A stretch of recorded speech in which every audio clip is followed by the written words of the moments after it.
But one thing you can guarantee with pretty much every trophy list is that they always contain that one bullshit PlayStation trophy.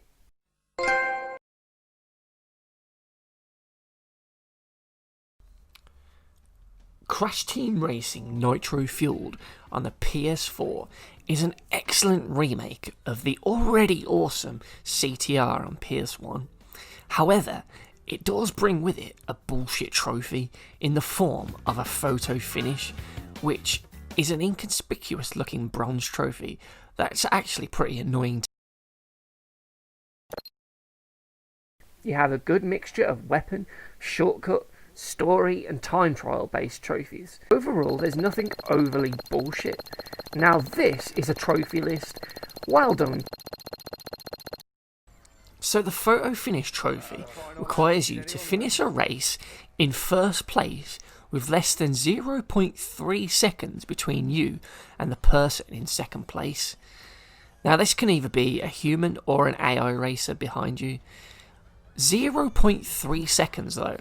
Jesus Christ. 0.3 seconds. What the fuck, game? That is what makes the trophy bullshit, because it's such a really tight time that you're just never going to get it when playing naturally. I mean, why is it that close? What an utter bullshit time. It don't matter if you win by an inch or a mile. Winning's winning. You'll race and race and race again, playing through the adventure mode, playing online, doing all sorts, trying to get this trophy, and you just won't ever do it. It's such an awkward time to actually get.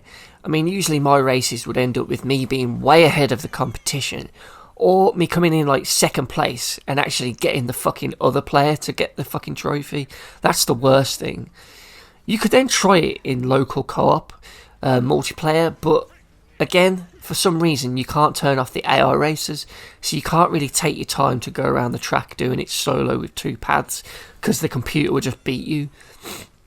So what do? Well, for me, I tried to go ahead of the competition and get to the finish line on the third lap, line up really close to the finish line and wait for the AI to come past and try and get across the line just before they do. However, that still doesn't work, as I always end up finishing too far ahead. So you change your character and then start again on another track. Try it again to get it. So again, you have to go through all the fucking laps, going around and around, because again, you can't set it to one lap, so you have to do 3 laps. So you're wasting your time going around the track, getting way ahead of the other racers on the track, because again, it's on easy, so it's not really a challenge. So you speed all the way around, and when you have that finish line in your sights, you slow down and slowly get closer and closer to that finish line, being really careful not to accidentally go over it, otherwise the past couple of minutes of this race have been a waste of time. So when you think you've got it close, you wait and you see the racer coming up, and it gets really intense, and you're just waiting. It's a game of chicken, and as it gets too close, you just go for it. But again, you don't fucking make it, because you jumped the gun too early. So then, you change your character and start the race again, because, you know, changing your character is going to fucking help, ain't it? And again, the enemy racer comes close, and you jump over that finish line, but again, you've done it too early. It's not within that 0.3 seconds. So again, even though you've won, you've just wasted your time, because you didn't beat the fucking thing. So again, you try it yet again, going around, doing another 3 laps, getting up to the finish line, lining it up right, waiting for the computer to come round so you can try and get rid of this fucking trophy. So, we inch a bit closer to the finish line this time, thinking that maybe we can leave it a bit later, and then the enemy comes up. He's driving up close. Shit, we'll just go now. Fuck it. Damn it. But this time we're even fucking closer, and we still didn't get it. Fuck's sake.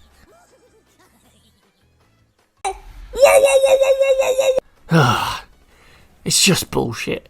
So again, I go around for like the millionth time trying to get this stupid trophy that no one's ever going to really get naturally. I mean, sure, there's probably some lucky players who will get it just by playing, but for me, I was just really unlucky not to get it, and it forced me to do this, which was just really awkward and annoying. So again, I'm waiting on that finish line. I've got as close to it as I can now, for fear of triggering it too early. And now, you just have to wait.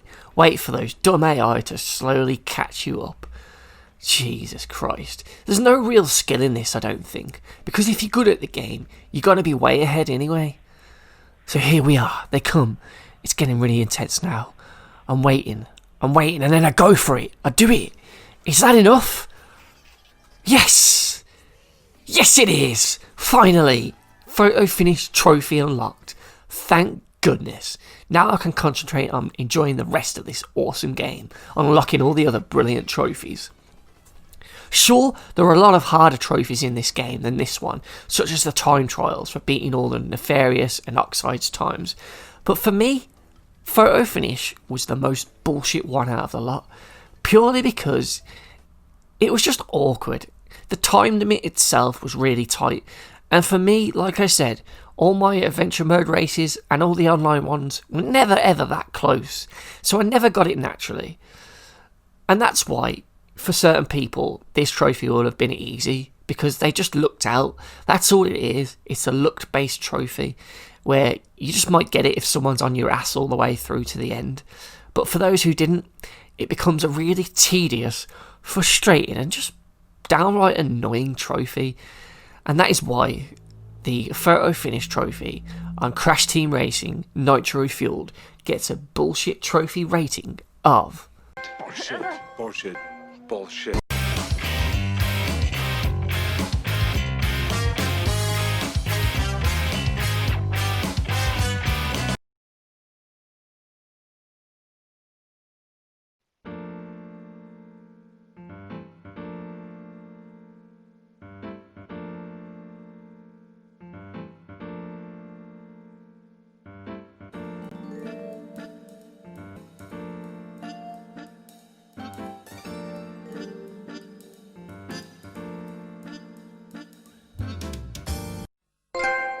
the Where We're Going We Don't Need Roads trophy in Grand Theft Auto 3 on the PS4 is bullshit because of just what you actually have to do and how awkward and fucked up the controls for these missions are.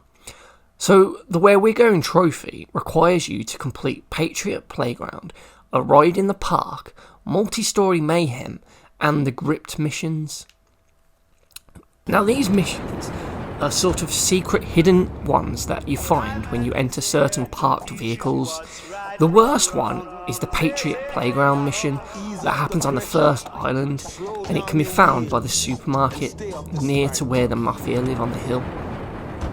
So when you get into the Patriot, the mission begins and you get a short cutscene explaining what you need to do. You have 5 minutes to collect 15 checkpoints, and you can collect these in any order. When you pass through the first checkpoint, it starts the timer, and each checkpoint will credit you with an extra 20 seconds. So you've got to be fast in order to get enough time to actually grab them all. So here we go. The mission starts, and then this is your first bit of bullshit, because you're going to be replaying this mission again and again. So the first problem I have is that you have to then drive to the fucking area. It doesn't just spawn you by them. I mean, why couldn't the Patriot be parked where the actual beacon things are, the checkpoints? Why do I have to then drive from the supermarket all the way around St. Mark's to the first one in Portland View? They're also really fucking awkward, as you can see, and this car just really isn't built for these awkward hill climbs. So I push forward and I try and slowly get up that hill in order to grab this first awkward one under this train track. So then I get it, and now I've got another 20-ish seconds to get to the next one. And it's here where things just go awkward, because the fucking controls are just so shite. In fact, no, it's not the controls, it's just the vehicle handling itself. So we drive along, picking up as many as we can, as fast as we can in order to build up enough time in the kitty so that we can go further along this mountainside and get the ones that are further away. I eventually make it up to the top of the mountain, getting the 4th one out of 15. And it's here where things begin to get a bit more awkward, as the positions of each one mean you risk a disaster, like this one right here. Where is it? It showed supposedly right on top of it. Oh, that's right, it's off the edge of the fucking cliff. So I drive down, and luckily I fall and don't topple over, so I can continue on trying to get the rest of them. This one here is right by the sea, and if you're not careful, you'll end up falling into the water, and then you'll get an instant game over. So we progress a bit more, and here's another awkward one on the edge of this fucking corner. So I get it, but then disaster strikes, and I end up flipping the car. So I've now failed this fucking mission, because I've got no way of getting the car up, and it's going to blow up now. And as soon as you get out of the vehicle, you instantly fail. So then, another bullshit bit is when you do fail, you have to drive all the way back to the mission car, hoping that it's respawned. Now this is a problem with all the GTA missions in this game, because there's no like quick restart option, but it does great on this one, because like I say, you'll be dying a lot. So I get back in, and we begin the mission again. I managed to get that first one under that train track quite easily this time, and I get the ones by the beach, and it's not long before I'm up onto the mountain again. I then get to that one where it's a big drop, so I need to be careful. Okay, let's do this. What the fuck? Fucking hell, man. Oh, shit. No. Oh, at least I've got it, but fuck me. What am I supposed to do there? Oh shit, stop, please fucking stop rolling. No, fuck. Oh, for fuck's sake, right in the fucking water. Fucking hell. Mission failed. I had no way of stopping that car from rolling all the way into the water. That's just bullshit. They knew what they were doing when they placed that one there. Fuck's sake. So again, we get back in that car and trigger the mission another time. Okay, let's do this. So I'll come at the first one a different way this time, thinking this will be an easier way to get it. I do get it okay, and I'll carry on and try and get the ones higher up.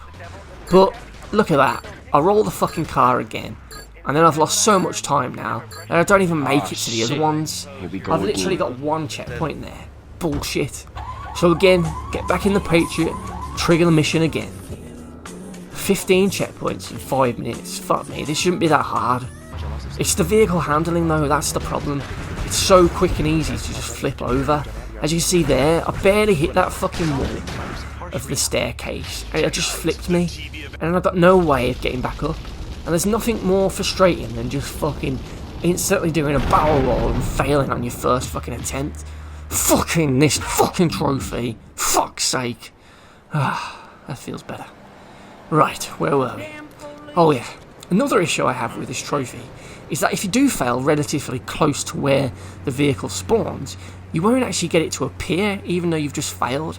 So then you have to run away, going further and further away in order to spawn the damn thing again, wasting even more time.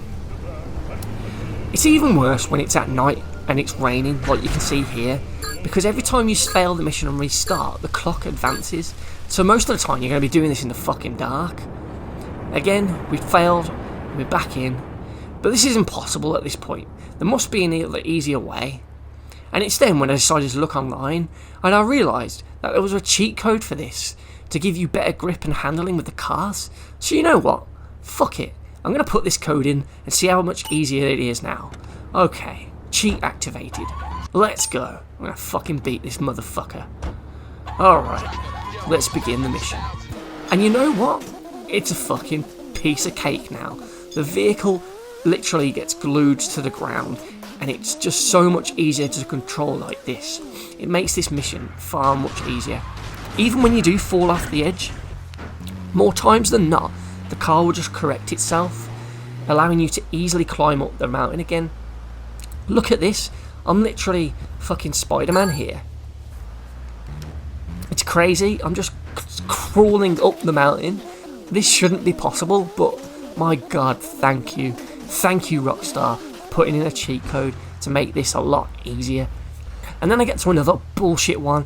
I don't know how you would get this without this cheat code, because this one's right on the fucking edge, and it's such a fucking ball ache to try and get it without falling off. Again, the next few are quite easy to get. They're fairly straightforward as you go around the mansion. However, this one here is awkward. To climb up with the cheat is easy, but trying to drop down there without this cheat code will result more often than not than you rolling and failing. That's 13 of 15 now. So where's this next one? I can't see it. I need to change... Oh no. Triangle isn't change camera. For fuck's sake, I've just failed the fucking mission. I had 2 left. Motherfucker. Oh, this fucking car. I'm gonna fucking blow the fucking thing up. For fuck's sake. I could have sworn it was triangle. It's the fucking touchpad. Okay. Let's fucking do it again then. At least it's daytime now and I can actually fucking see what I'm doing for a change. Fuck me, the cheat code's still in, so it should be fairly easy. Wasn't that just I just need to be careful on that last one. Next week. So then, I'll go in and I can make short work of them. Slowly but surely, grabbing them all and getting back to where I was. Thankfully, the cheat allows you to roll and it usually corrects you, so even if you do roll out, more chances than not you're going to turn up the other way to be the right way around. Okay, so this one here is another ball lake, right on the edge of the rock, and you've got to slowly go down, making sure you don't go too fast so you fall off the edge and into the water. I mean, fuck me, my nerves at this point are just ridiculous, because I know I'm right at the end now. Luckily, I managed to get it thanks to this cheat, because it gives me a better grip. And it's here where I think I've got it, but then things go wrong. Oh my god, they went wrong. Shit! No. No, no, no, no. Come on, please. Don't do this to me now. I had 1 left. Please land up straight. Don't be on the roof. Please turn. Turn again, please. Come on, you can do it. Please. Please, that's it. Stop, stop, stop. Yes! Fuck yes, I made it. Okay, let's get this last one. It should just be up this fucking hill here. Come on, spider car. You can do it. I'm there, that's it, I can see it. I can see it. Yes! Thank God. Oh, mission passed. Thank fuck for that. What a bullshit trophy this is. Oh, wait. But hang on. What was I saying at the start of this? Complete Patriot Playground, a ride in the park, multi-story mayhem, and the gripped missions. Oh, fucking crap baskets. There's at least another fucking 3 missions left yet, isn't there? Fuck's sake. Oh my god, man. Fuck me. Patriot Playground was just the first one. There's another a fucking ride in the park, multi-story mayhem, and gripped mission to do yet. Fuck me. And you know what? All those missions are just as annoying as this one, but I think Patriot Playground by far is the most bullshit. They all definitely need the cheat code, and the one on the 3rd island's quite tough. Which is why the Where We're Going We Don't Need Roads trophy in Grand Theft Auto 3 on the PS4 gets a bullshit trophy rating of... Bullshit, bullshit, bullshit. Bullshit! You said so!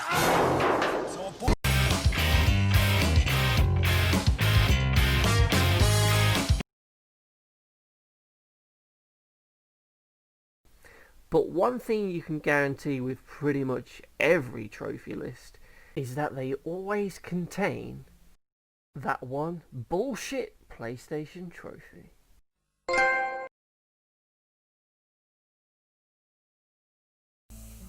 The Master of Iron Fist trophy in Tekken 7 requires you to beat the special chapter of the story mode. Now, the special chapter involves a single fight against Akuma, and you have to play as the devil, Kazuya's devil form. The fight itself is absolute bullshit, and it makes this trophy a right fucking pain in the arse to get, as Akuma's difficulty has just been cranked up a notch, and it turns this fight into just a cheap, frustrating and fucking annoying battle.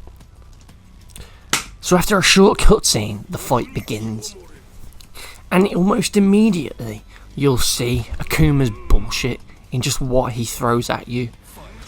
So as soon as the fight begins, I'm bombarded by a flurry of Hadoukens. 3 in a row. He then fires another one at me as I try and desperately sidestep it. Then, as I get in close, he just batters me anyway, before unleashing another 3 or 4 Hadoukens. He's just so fast, he can even dodge when you go and attack him. He'll just sort of teleport, glide through you. It's just absolute bullshit. He can just do moves so fast, it makes it almost impossible to get close to him, never mind actually land a hit on him. I mean, look at that there. He's beaten me already, and I probably hit him maybe once while he was blocking. So we go again. And what do you know, he does another 3 Hadoukens, followed up by another set of 3, almost immediately as the fight starts. I managed to get a single hit on him before he then does a load of moves on me and just takes off nearly all of my health. When he does these Hadoukens, even when you block them, it still takes damage, so you're constantly getting hurt unless you can sidestep stuff. Look at that there, I took a sliver of his health. So I retry, and this time I remember to sidestep his flurry of Hadoukens, but unfortunately I get caught in his second wave's 3rd attack, and then he just unloads on me. I think it was punishment for missing his attacks, but I managed to chuck him on the floor there, and I was quite pleased with that. But I didn't really do much in this one. He kind of just made short work of me yet again. The problem with this fight is that he just seems to be able to do things that a normal player playing as Akuma couldn't, because he's just so fast. He can attack you with one move, and then he's already stringing together the next one before you even had like a chance to think and react. And the way he can just do seemingly an infinite amount of these dodges just makes him even more bullshit. Now, I know in Tekken 5 and some of the other Tekkens, the end bosses were just awful as well. Like Jippinichi was just a total bullshitting fight, as well as that big giant robot in one of the Tekkens. But this one, Akuma, he just takes the biscuit because he's just so bollocks. The fact that it's a Street Fighter character and he can do these projectile attacks just makes it even more awkward, as most of the Tekken ones can't really do those sort of moves, so it's hard to get in close. Plus, as I don't really play as Devil Jin, the only moves I really know are these laser beams, and they seem to work quite well at times. Oh yeah, motherfucker, you missed me there, bitch. Have some lasers, asshole. But the problem is, it's awkward to do it. Sometimes I'll do a throw, and worst of all, when you fucking miss, you're just fucked. Oh no, look at this. I'm totally vulnerable now. And yet, Akuma's just made me pay the price. Look at that.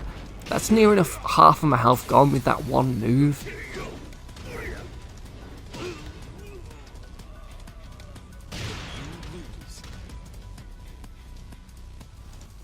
So I try again. This time, I'm ready, straight away, to do a laser, but I miss. Then I miss my second laser, and then he just attacks me. Look at that. What am I supposed to do there? What a fucking joke. Almost killed me. Oh no, he has killed me.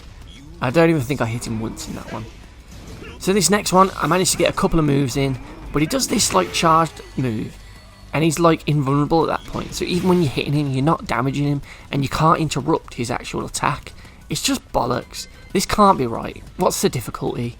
Oh, for fuck's sake, look at that. It's on maximum difficulty. Maybe that's why I'm struggling. Fuck's sake. Okay. Alright, Akuma.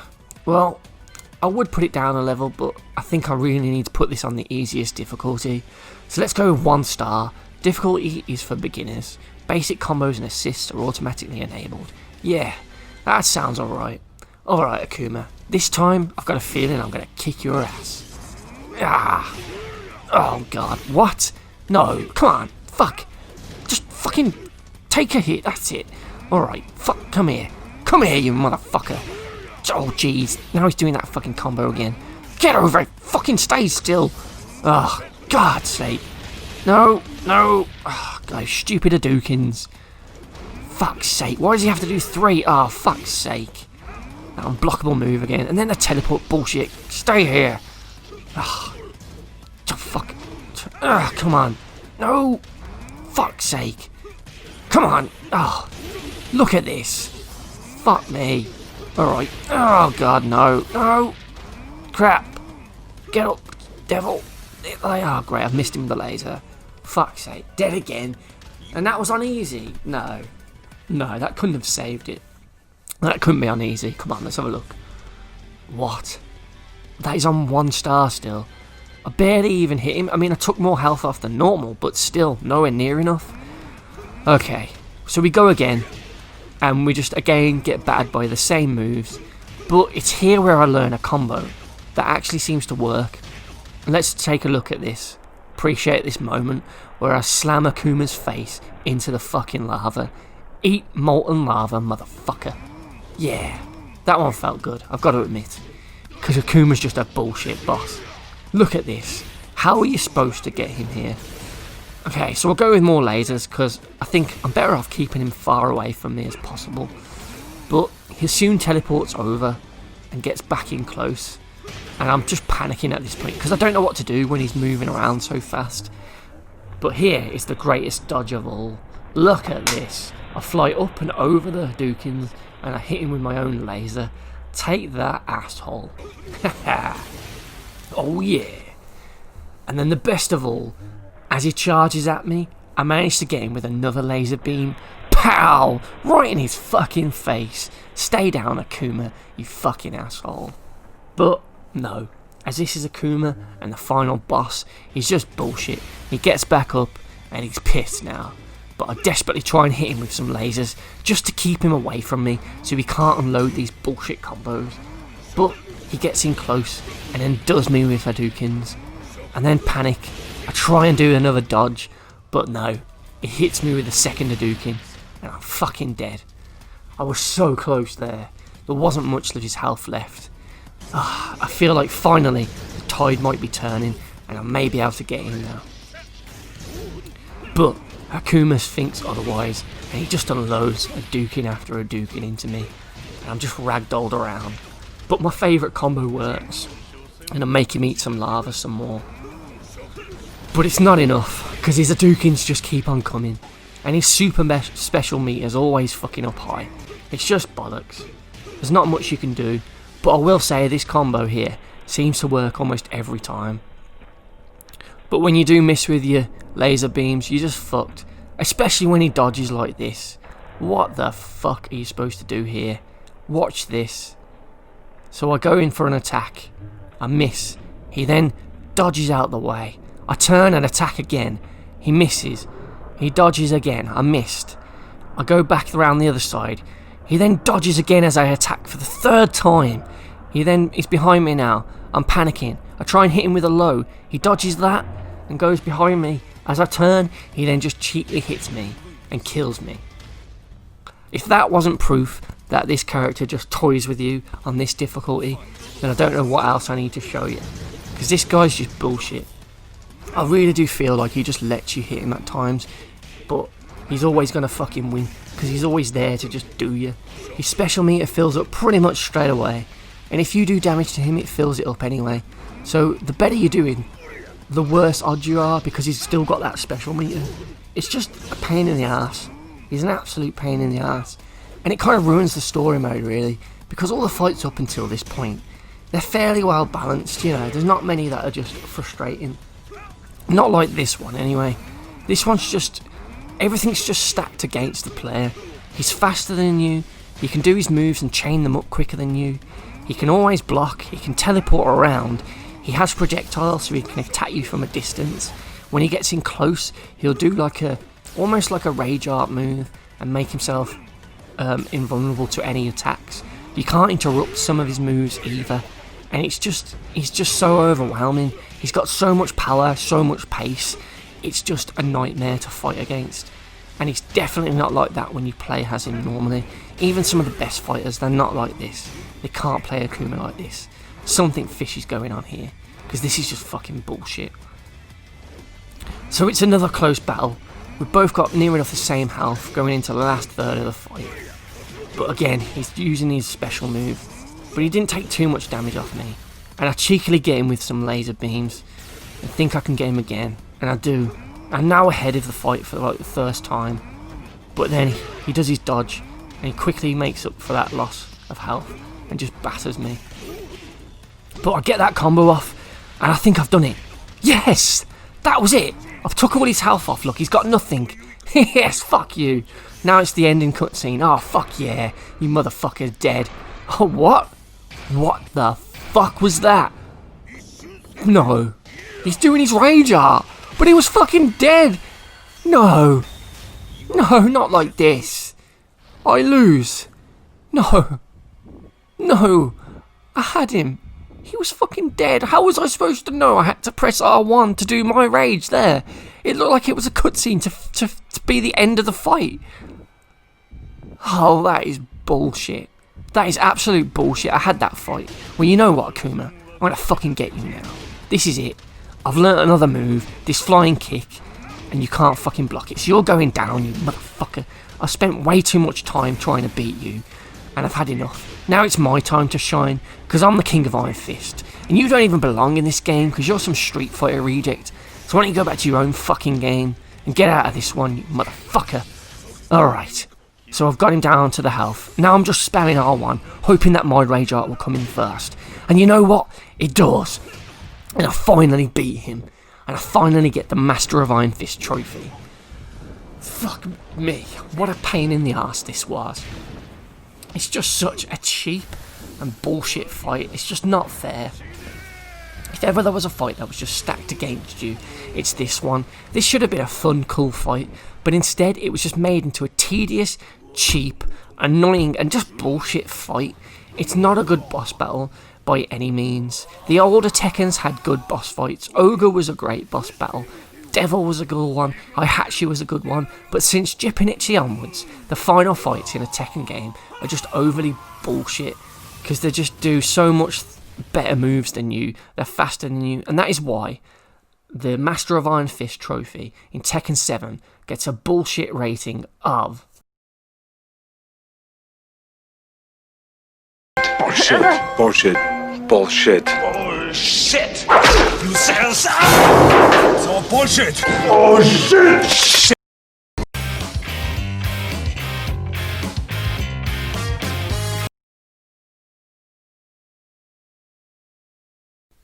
But one thing you can guarantee with pretty much every trophy list is that they always contain that one bullshit PlayStation trophy.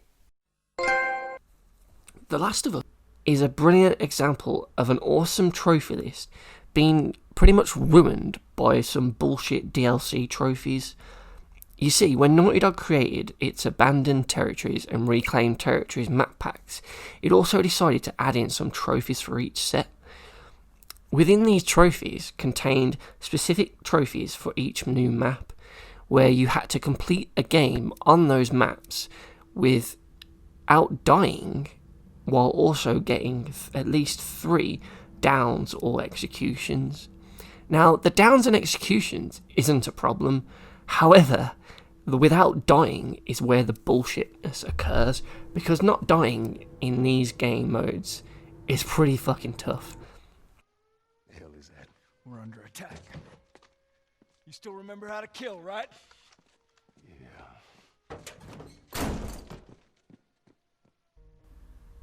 What makes it bullshit is that you can struggle to actually get those maps that you want, because you have to just vote between 2 random maps that occur once you've all joined a lobby.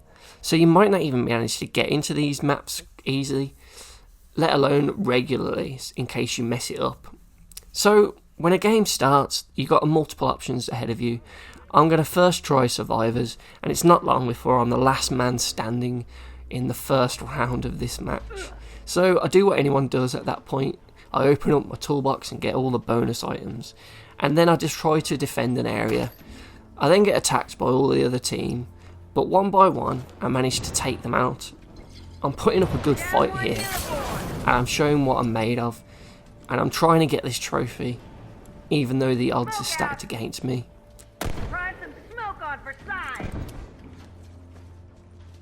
So when one comes behind me, I blast him with my shotgun, and then I run back out, and then I have a little standoff with this final guy. So I'm trying to lure him out and take him out with my Desert Eagle. But he's not having none of it, and he managed to get a good shot off on me. So I decided to go up closer and use my hunting rifle, and I take him out with a nice headshot. Thankfully, I've managed to get through the first round of this game without dying. Brilliant. Maybe this trophy isn't so hard then.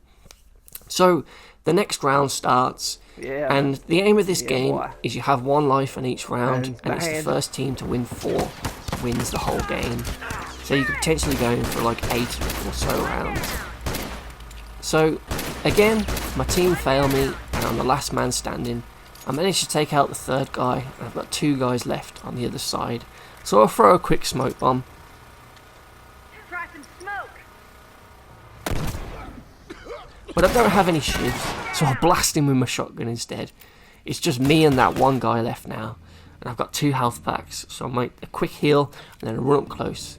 I'm trying to get him on that bomb there, but he already knows it's there, so he's not having any of it. And it's here where I fuck up this trophy, because I panic when he gets too close, and I try and take him out with my pistol, only to find that I don't have any more bullets now. For fuck's sake. So, as you can see, I'm about to die, and that then voids this entire trophy for the beach map trophy. So, I've now got a couple of options in front of me. I can either just quit outright and try and get into another room with another of these DLC trophy maps, or I can just carry on playing. So I carry on playing, but that map's pointless now in terms of the trophy, and eventually a map comes up that has a DLC trophy attached to it called the Capital map. So I try again on this one, doing the same thing in Survivors. So I could hang back and try and not avoid conflict as much as possible, but when you're the last man, they're going to come for you anyway, so it's quite hard to just hide. You could try and draw it out, but hey ho. So a new map, a new attempt, first round, so I think I'm okay here, everything looks cool, and then out of nowhere, this guy shifts me. So once again, I've now voided this trophy right on the very first round of this game. So, well, yeah, what bullshit. No matter how good I do now in this map, it doesn't matter, because I've already failed to get the trophy that easily. It's empty. What? Fucking empty! Guys! Bill, where to? Bill, where? Anywhere but here. And before you all say anything, like I said earlier, I've played this for about 26 days on the PS4 and probably about 12 days on the PS3. And I know what I'm doing. I've got 19,000 kills, 6,000 deaths, and a 3.01 kill to death ratio. So I know what I'm doing. So if Survivors isn't going to work, how about the interrogation mode? A girl. I don't know no girl. Focus right here, right here. I'll pop your goddamn knee off. The girl. So, when this map starts, there's a guy jumping over the wall in the bookstore, and I decide to take him out and then interrogate him. But, unfortunately, his teammate hears me, and he's sprinting now. You can see him on the radar. He's climbed over the wall, and he's killing me. So, straight away, within maybe a minute of this game, I've now lost this trophy as well. So, I don't really think interrogation is a good one to try and get these trophies on, because of the nature of this mode, there's no set sort of spawn point, so you're constantly spawned sort of everywhere on the map, as well as the other team. So you could hide in this area, like some of these people have been doing, but eventually we'll spawn in there, or we'll all move into there, because the enemy team are constantly hunting you down to try and get an interrogation out of you. So it would be very tricky to find a spot where you could hide and avoid everybody, and never have anyone come up to you within a potentially a 14-minute match. It's just, these trophies are just completely ruined by the no deaths requirement. I feel like Naughty Dog severely underestimated how hard or how easy it would be to not die on this type of multiplayer. It's just such bullshit. It's so frustrating. You could have a perfect game on, say, Survivors, winning 3 rounds, and then you're on your final round and you just die by a silly mistake and you've just failed, but you could have like 100, you could have like 20 odd kills and 20 executions and you still wouldn't get the trophy because you died once. It's worse on interrogation when you've got the interrogations and you know where the safe is, because you're probably going to die then when you try and get the safe. Hey! What'd I say to you when we walked down the steps? What'd I say? I'm just fixing your stupid pile. Don't touch. God damn it.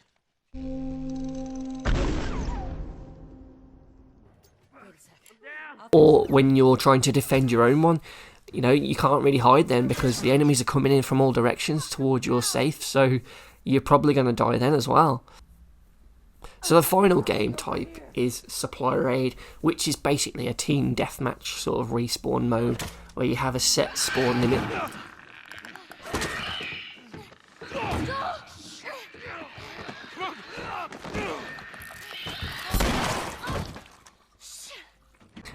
And this one also is quite awkward to not die on because everyone will move around the map constantly. Your team might follow you, so you could be hiding in a corner still as anything, and a teammate could run past you, and if someone's listening they would see him and they would sort of know that people are there then, so you'd be forced to break cover and potentially get hit. It's just very frustrating. It's such a cheap trophy to have included in there. If you didn't have the death requirement, these trophies would be fine. We wouldn't have a problem with them. And I've actually unlocked all of these trophies. I've 100%ed it on the PS3, and I've also 100%ed it on the PS4 with the Last of Us remaster.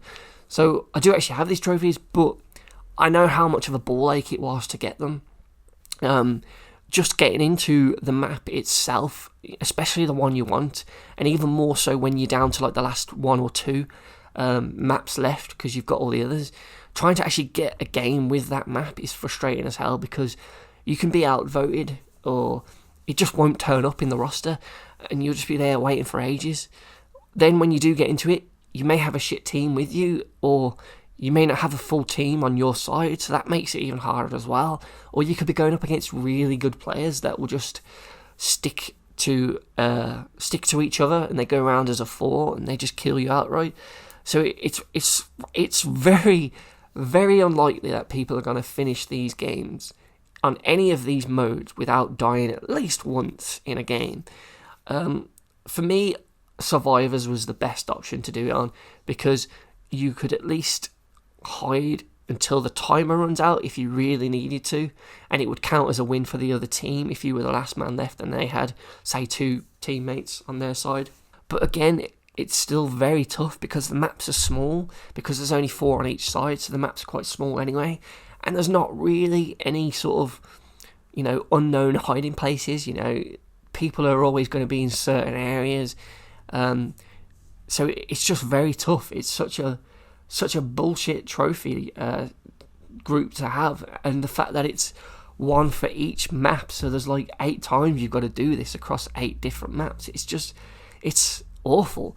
It's not enjoyable to try and do. It's very, very frustrating, and people have probably boosted this. It's probably the easiest way to try and do it, and even then it's a ball ache to try and set up and get everyone on the right sort of page so everyone knows what they're doing. It's a very horrible set of trophies that are it's quite unfair. I would have rather have play a game on this map, but get, say, 10 downs or executions, something like that, instead of the death requirement. That for me is what kills these trophies and just makes them utter bullshit. And the fact that there's 8 of them just makes it even worse. And that is why those trophies are bullshit.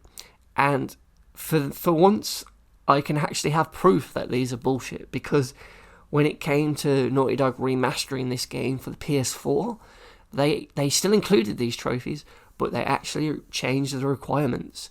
So you still had all the trophies for each map, but instead of the no deaths and 3 downs or executions, they changed it to just play a game on this map and get at least 5 downs or executions. So, you know, they too knew that from all the fans complaining that these trophies are just quite bullshit, and they changed them, they fixed them. But unfortunately, they never did it for the PS3 version, and that is why The Last of Us abandoned and reclaimed territory trophies for all of the maps on those packs on the PS3 gets a bullshit rating of... Bullshit. Bullshit. Bullshit. Bullshit! You said it's all bullshit! Bullshit.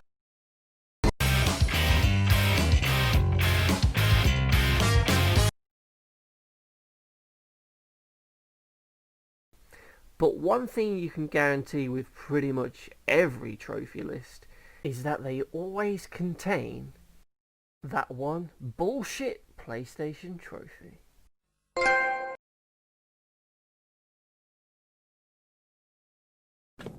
Now, Star Trek on the PS3 was an absolute buggy mess of a game, and it was based on the Chris Pine movies from a few years back.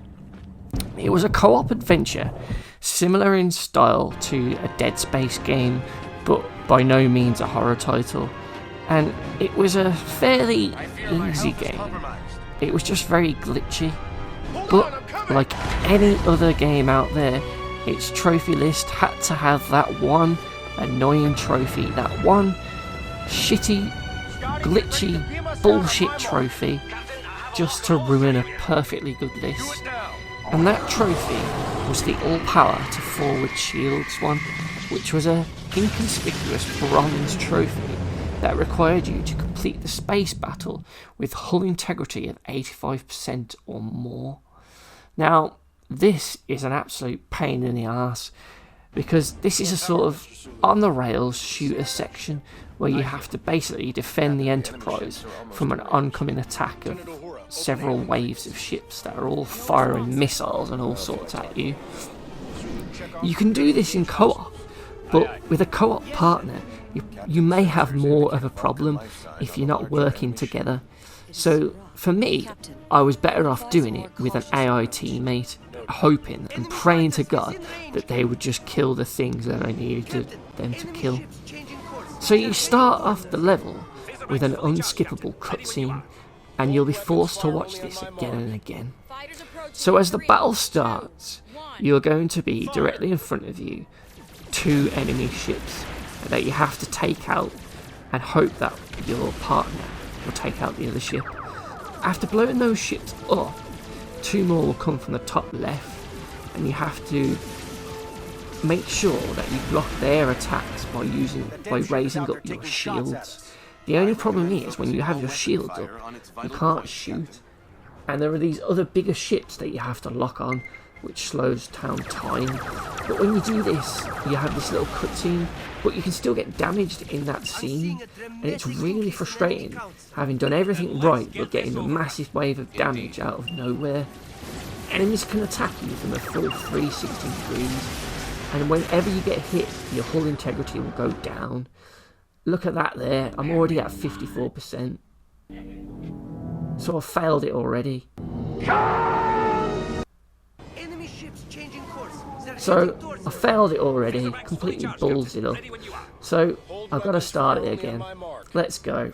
So luckily, the enemies will sort of come from the same places each time.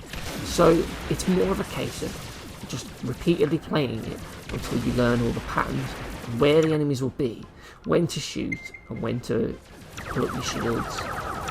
So again, I get to this cutscene where I charge attack this bigger ship, and then I have to take out more little drone ships that come out. These do take a lot of bullets or lasers, and I fire several missiles into them, but unfortunately my AI partner's not doing its fucking job.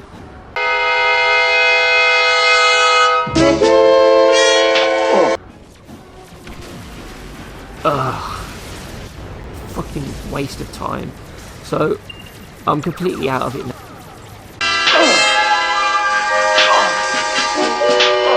So I go again, watching the same shitty cutscenes, doing the same bit over and over again, trying to slowly inch closer and closer to the end of this section, and I'm thinking I'm doing good here, so I'm taking out enemies quite quickly. They're not really getting much of a chance to hit, but what the fuck, I'm down to 72, for fuck's sake, this is a joke.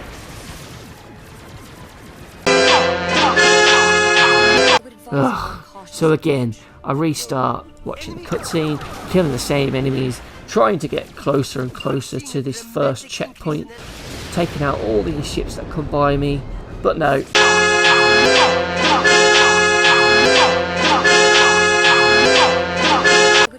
Watch the cutscene, and away we go again. Trying to beat this fucking thing is a right pain in the arse.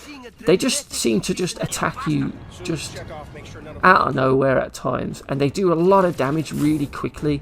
You can easily find yourself getting overwhelmed here, and it's such a frustrating section. The unskippable cutscenes are a pain in the ass, and just how slow it is at the beginning. You can easily do the first bit really after a while, but it's when it gets to the midpoint and it really cranks up the enemies and the attacks. You're sort of just drifting until that point, and it's make or break at that stage, and usually you'll just break and have to restart again, like I have here. I'm at 18 fucking percent now. What a fucking joke. Oh, God's sake. Fuck this game. It's just so frustrating. This all power trophy is just an absolute fuckfest. You're just constantly repeating it, slowly making more progress as you go along to just hope that you do everything right. It seems that there's just one set way to do this mission with 85% hull integrity, because you can be doing really well and you might miss one ship and then that's it. They've done too much damage and it's game over. If you get to the midway section of this level, you will get a checkpoint, but you've got to hope that you make it to that checkpoint with enough health on your hull. Otherwise you're sort of stuck at the midpoint with a too lower hull integrity that you won't be able to make it through the second section. If that happens, you have to then just quit out completely and restart this whole section. Luckily there is a chat to select to this bit, but it's still fucking frustrating, especially when you feel like you're doing everything right and then maybe your AI partner just won't get that one ship that's behind you that you really need them to get, and they just sort of stand there dazed and confused as to what's going on around them. So yeah, it's a case of just constantly replaying it, trying again and again and again and again, until eventually you probably just get more lucky than anything. It's not really a trophy for skill, in my opinion. It's more of just a luck-based trophy, one that you may happen to just stumble your way through and unlock. For me, this trophy took me 3 years to get, because I played the game in probably 2013, I think. I played it with a friend, I completed it, I went back, mopped up all the other trophies, but I couldn't get this one, and it just pissed me off so much that I just stopped playing it and I moved on to other games. And then I got the PS4, and it was one of those games where I thought, I want to have that platinum. I want to go back and get that at some point. And then one rainy afternoon I decided, fuck it, I'll give it a go. And after a couple of hours trying it, I eventually unlocked the damn thing. But what a fucking pain in the arse it was.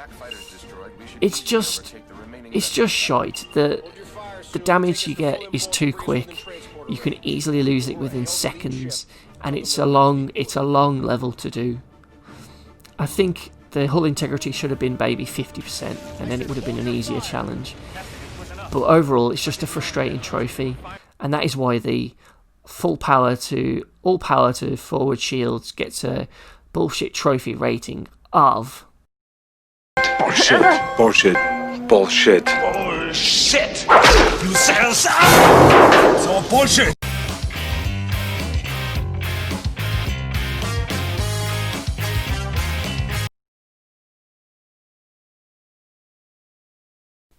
But one thing you can guarantee with pretty much every trophy list is that they always contain that one bullshit PlayStation trophy.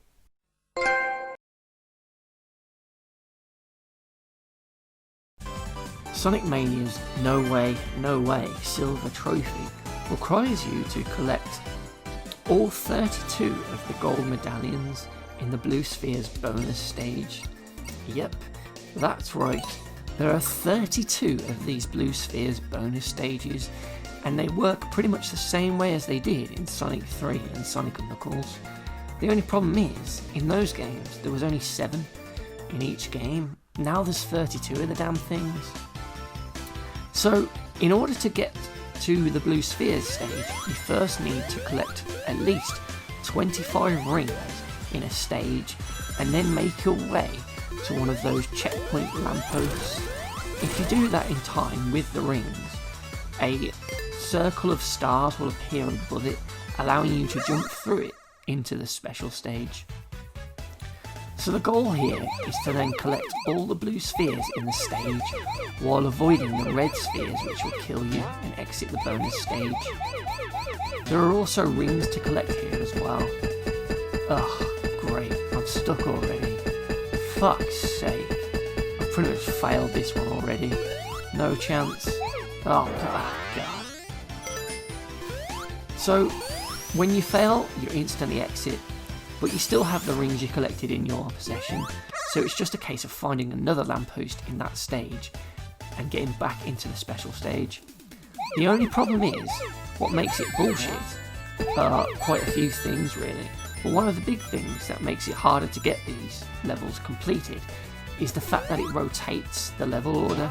So if you fail one, the next time you go into the special stage, it'll be a completely different level. So you can never really play one, memorise it a few times by playing it through and then completing it. You only get sort of one shot, and then it's got a rotation of 31 other stages for you to play it again. This just adds to the frustration of trying to get this trophy, because these stages are quite hard and you'll often find yourself getting stuck or accidentally dying. So in you go again, into another special stage, and again it's different. It's hard at times to learn the layout, especially if you want to go for the gold medallion straight away, as that requires you to not only get all the blue spheres, but also get all of the rings in the stage. Now, some rings are just scattered around the map. As you run around, you just easily pick them up, while others will transform a blue sphere into a set of rings. If you make a big square like you can see there, this allows you to pick up about 12 rings, and there's quite a few of these that you need to transform into rings, otherwise you won't be able to collect them all, as they will stay as a red sphere. This also adds to your frustration, because at some point, after a few seconds being in the bonus stage, the speed just increases really quickly and you're suddenly going at breakneck speeds, so it's quite hard at times to see if these set of blue spheres need to be transformed or not, sometimes causing you to void a level's gold medallion halfway through because you accidentally took the wrong turn. And it's annoying, because by the time you play this level again after it's rotated through all the others, you'll have probably forgotten that error you made and end up making it again when you do go back into this stage. There's just too many of them, and I think that's what really makes it bullshit. 32 is way too many. It was okay in the old games when there was just 7, as you could easily pick up the layouts of those because there was only 7 to deal with, whereas here 32 is just a bit excessive, and they're all quite technical. There's a lot of tricks to each one. Some will have those yellow spring spheres that just bounce you right up into the air over a new path into a new area, while others will require more pinpoint accuracy when turning to collect blue spheres. It's just too much, and for me personally, when it does kick in and the music starts getting faster and Sonic starts running faster, it really just fucks up my eyes. especially when I'm constantly trying to rotate and make sure I don't hit a red sphere. It's just fucking headache inducing. I couldn't really do this for long amounts of time. I sort of just dip in and out, and even then it's still just, I need to stop because it's just making me feel a bit sick. So the worst thing is really, if you got through a level and you were doing it really well, down to the last few spheres and rings, and then you do accidentally fuck it up, only earning a silver medal. There's also times where you're down to the last couple and you don't know where the fuck they are, because the big sphere that you're running on is so large that it's quite hard to find those last few spheres at times if you haven't gone through in the order the game wants you to. This can lead you to just be aimlessly running around the sphere for ages until you just happen to luckily come across it, at which point you may end up fucking up along the way, risking a failure just because you couldn't quite find them. Thankfully though, there isn't a time limit, but my god, it's frustrating when you accidentally turn, or you accidentally don't turn and you fuck up transforming rings, like I did here. Look, I should have turned right after getting that first one, and now I didn't, and now I've only got a bloody silver sphere. After all that running around, and I only ended up with a silver medal. What a fucking joke. God damn it, Sonic. So, because I got a silver medal in that stage, I won't see that one again until I've got a silver medal in all the other bonus stages. So there's no way I'm going to remember what I need to do in that one when I next come to play it. So, as you go through the game, you'll probably sort of just casually get a couple of these on your first playthrough. If you're lucky enough to get 7, I would say well done. It's just unfortunate that there's 32 of these. I think it would have worked better if it was split into 3. So you had the Sonic 1 special stages, the Sonic 2 half-pipe special stage, and then the Blue Spheres sets of stages. That way it would kind of keep it fresh, because, you know, you could be doing one of the 3, whereas 32 of the Blue Spheres does get a bit tedious. It's quite a bit of a grind to try and get the gold in all 32. But I will say, it does get easier the more you complete, because then the more often you'll get to replay those levels. You know, once you get down to like 10, you'll always be starting to see them again and again.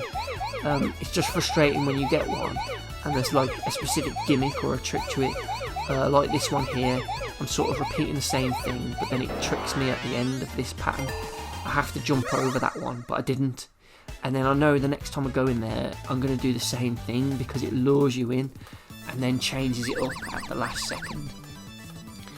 So again, I'll go into another one and I'm trying to work my way around and find all the spheres. This one's got quite a few transforming sections, so I need to make sure I get those. It's also got a lot of left, right, left, right, left, right sections where I'm sort of going up like a staircase sort of shape, which just makes it even more awkward when the game decides to go super fast and then I just can't really see where the fuck I'm going. It's mental at times, it really is. And like, even in Sonic 3, I liked these stages, but I was never really a huge fan of them. The half-pipe one was always more accessible and it was, you know, it was more fun. These looked cool, but yeah, 7 was enough, and here 32 is just way too many. Especially when the actual proper special stages for the Chaos Emeralds are so much fun, chasing those UFOs. In this game, you do unlock things, but it's not the emeralds, it's more bonus items and debug options, and the beam machine, I think you get that as well once you get all 32. But yeah, more often than not, you'll enter one and just fail it, and it'll just start to piss you off. And for me, they're just not fun, especially not fun enough to do 32 of the fucking things. And for that reason, really, I think this trophy is bullshit. I wouldn't say it's overly hard, it's just frustrating when it catches you out with a bollocks thing. When it goes too fast, it's also annoying. I'm sure if you played it, you could easily do them, but I just don't have the patience to put up with this special stage that many times, and that's why the no way trophy in Sonic Mania for collecting all 32 gold medallions gets a trophy rating of Bullshit.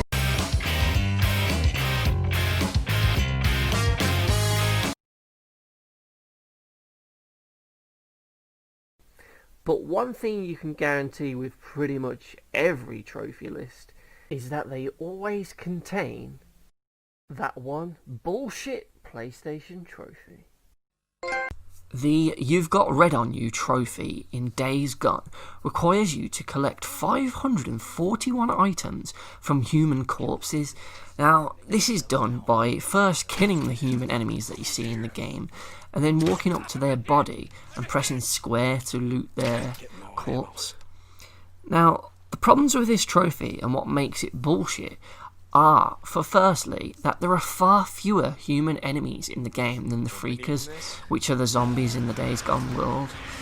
So you will have to kill a lot and loot every single person you come across. Some corpses may have more than one item, so it's not a case of you need to kill 541, but you'll still have to kill quite a lot of enemies to get this trophy, and you definitely want to keep your eye on this trophy from the beginning of the game, because if you don't, well, that's where it becomes even more bullshit. You see, because when you get to the end of the game, in the end game, there's far less human enemies, because by that point you've probably already cleared out a lot of the camps and a lot of the side missions, so you're not going to come across as many humans as normal. So that means you'll be in for an even longer, tedious grind if you don't have it by the time you complete the story. Fuck's sake. The fact that it's 541 as well is also bullshit, because that's just a shitload.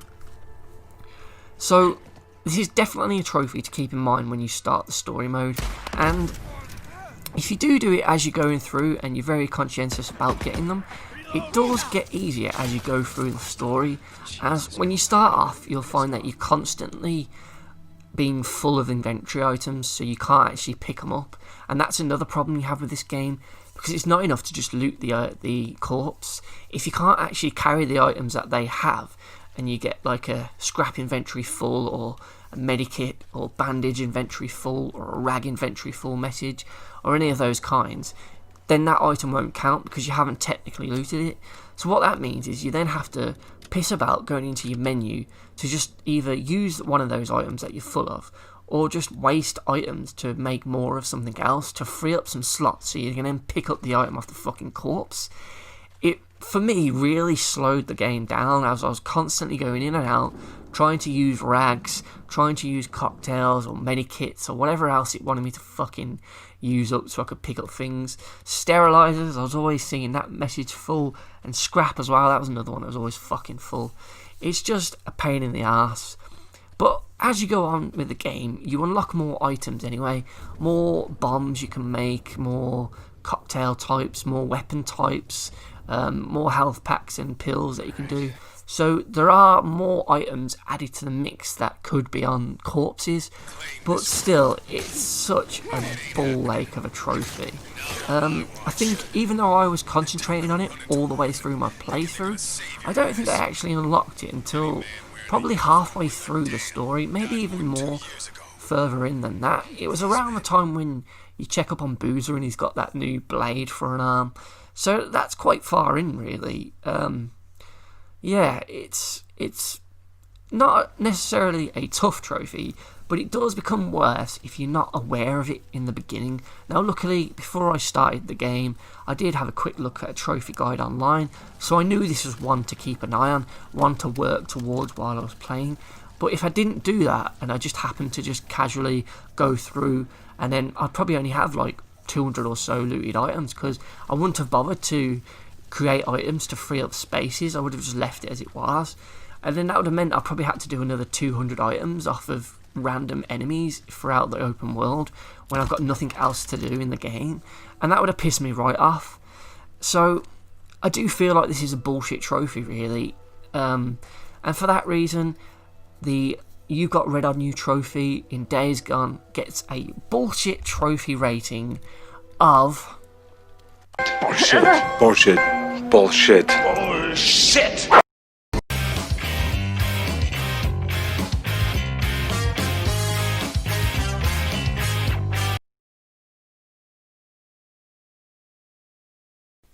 But one thing you can guarantee with pretty much every trophy list is that they always contain that one bullshit PlayStation trophy. The Gone in 60 Seconds trophy in American Fugitive requires you to steal 200 cars. The trophy is bullshit because, well, quite frankly, 200 fucking cars stolen is a whole heap of bullshit. That's such a really fucking high number. I mean, when I completed the story mode of the game and got all the jumps and all the other collectibles like the paintings and such, with my only trophy left to get being the 200 cars, I had actually only stolen just over 120-ish cars by that point, leaving me with a fucking ball-achingly tedious grind to steal another 80 or so cars in order to get that trophy and then unlock the platinum. You see, the problem with this is the number is such a high amount, and the fact that you have to steal cars is detrimental to you when you're playing the game, because you run the risk of A, someone, if they're in the car, calling the police as you throw them out, and then you're in a big police chase, and then at that point you may end up getting wasted or being arrested, and if that happens, you get arrested, you'll lose all your inventory stuff. And at times, with other trophies in the game, such as the trophy where you have to pawn $1,000 worth of items at once, it encourages you to steal things from houses and keep it all in your inventory, like hoarding it all up. So you don't really want to be causing unwanted attention by stealing a load of cars to then risk losing all of that stuff. So the game actively discourages you from stealing cars, plus the fact that the game gives you a courier service where you can ring up to purchase cars. You never really feel the need to steal a whole heap of cars. I mean, as I said, I only really stole probably around 120, and that wasn't really me gunning for it either, you know. I knew this trophy was there, so I did try and steal cars when I could, but there were a lot of times where I just didn't need to. Another issue I have is that to steal parked cars, you need to either use a lockpick or a crowbar. Now, you can buy the lockpicks and crowbars from shops, but you can also find them every now and then in the open world or in houses when you rob them. So it's not just always a case of running up and pressing triangle on a car to open it. You need to make sure you've always got these equipment in your inventory, but then your inventory might get full with weapons and other things, and it just becomes a bit of a needless ball ache just to get into a car. I may have had like a fast car and I just kept it, you know. I just think 200 cars is way too many for this trophy. Afterwards, for about 30 to 40 minutes, I just drove around stealing car after car whenever I come across one. You know, you'd have to try and find like a car park where you might find like 4 or 5 cars there, and then just steal them all one by one. Thankfully, you only have to just enter it. As soon as you enter it, you can get out. You don't really need to move the car. It will just count straight away. And at least there is a in-game tracker, so you can keep an eye on how many cars you've stolen, so how many you've got left, as well as all the other collectibles as well, which I think is quite good. But the trophy just feels a bit obnoxious in that it wants you to do so many, and I get it, this is a GTA sort of game, and crime kind of does playing this game, but it's just, I think it's way too high of an amount. I mean, it's by no means a huge ass grind. I mean, I did do over half of it naturally, but it's just a pointless one. Why does it have to be 200? What's the importance of the 200 number? You know, it could have just been steal 50 cars, or hell, you know, steal 100 cars. That would have been better. The fact that you have to do 200 just seems to be a bit of a ball ache in an otherwise fairly good trophy list for a game like this. yeah, it's just an utterly pointless one, really. It doesn't. I don't have this trophy in my list and think, yeah, I did good there. I stole 200 cars, you know. Maybe get away from the police. It's like 20, 30, 40, 50 times. Escape a 5-star wanted level a couple of times. That would have been a much better sort of trophy than just steal 200 random cars. Because I don't feel like I achieved anything, really. It was just annoying. It was a really annoying trophy to have. Thankfully I was aware of this amount, so I was trying to steal cars when I had a good chance and when it wasn't going to interfere with like a story mission where I had to be away from the police eye kind of thing. But yeah, 200 cars is just way too much of an amount, and it kind of does make this an annoying trophy. It's not the worst one I've ever come across, but it's still a bullshit trophy, and for that reason, the Gone in 60 Seconds trophy in American Fugitive gets a bullshit trophy rating of... Bullshit.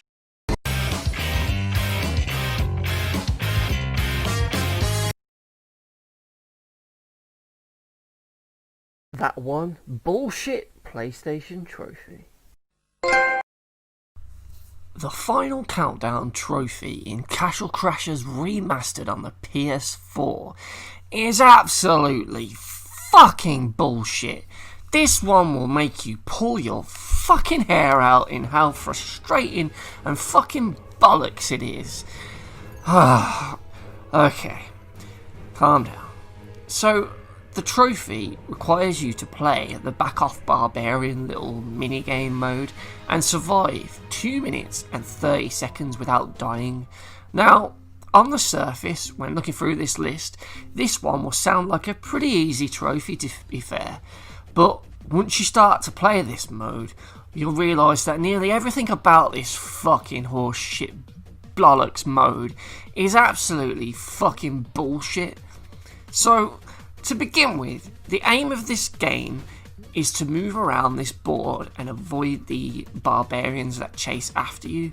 To do this, you can use either the face buttons or the directional buttons to move in any given direction according to what is on the floor next to you. So you can't just freely move, you can only go to other squares next to you if you're near them and you press the right button. Left isn't always left, right isn't always right, and so on.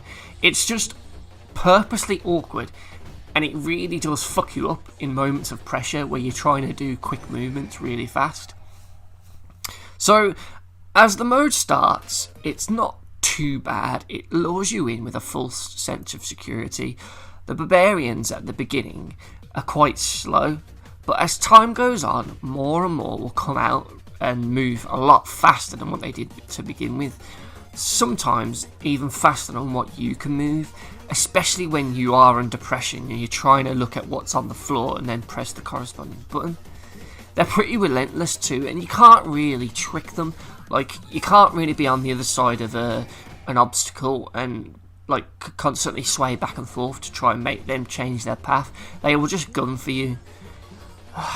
So the levels as well are where it's also bullshit, as there's probably a handful of levels, but the problem is they rotate randomly, so you never get to play the same map twice in a row, and this just makes it harder and harder to learn a decent level and get comfortable with it, as it's constantly changing on you when you fail, so then you're just basically starting from scratch again each time.